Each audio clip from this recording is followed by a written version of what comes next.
Un homme riche et bien habillé se vantait de sa fortune, attirant l'admiration des villageois. Il croyait que sa vie était parfaite, pleine de joie et de succès. Mais derrière ce sourire éclatant se cachait une profonde solitude. Chaque soir, lorsqu'il rentrait chez lui, les murs de sa grande maison résonnaient de l'écho de son désespoir.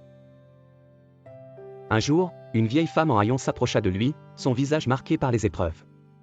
Elle lui demanda une simple pièce pour acheter du pain. L'homme, dédaigneux, la repoussa avec mépris, persuadé que sa richesse le protégeait de la misère. La vieille femme, le regard triste, s'éloigna de l'homme en murmurant des mots que celui-ci ne prit pas la peine d'entendre. Peu de temps après, la fortune de l'homme s'effondra. Un investissement malheureux le plongea dans une ruine totale. D'un coup, il perdit tout, sa maison, son statut, son assurance. L'homme errait dans les rues et réalisa qu'il était devenu invisible pour les autres, tout comme il avait ignoré la vieille femme. Un jour, affamé et désespéré, il croisa à nouveau son chemin. La vieille dame assise sur un banc, son visage empreint de sagesse.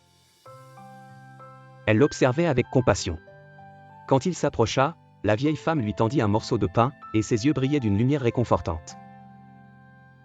Elle ne lui reprocha rien, mais sa douceur lui fit comprendre à quel point il avait été cruel. L'homme, les larmes aux yeux, s'effondra devant elle. Ruiné, il réalisa alors que sa richesse ne lui avait jamais apporté de bonheur, tandis que cette femme, malgré sa pauvreté, avait un cœur rempli de gentillesse. Il lui demanda, la voix tremblante, « Comment avez-vous pu me tendre la main après la façon dont je vous ai traité ?» Elle répondit doucement, « Parfois, ceux qui semblent les plus riches sont les plus pauvres en humanité. » Mais n'est-il pas triste que ce soit dans la souffrance que l'on découvre la véritable valeur des cœurs ? L'homme, ébranlé, se demanda alors, combien de cœurs comme le sien avaient été perdus dans l'illusion des apparences.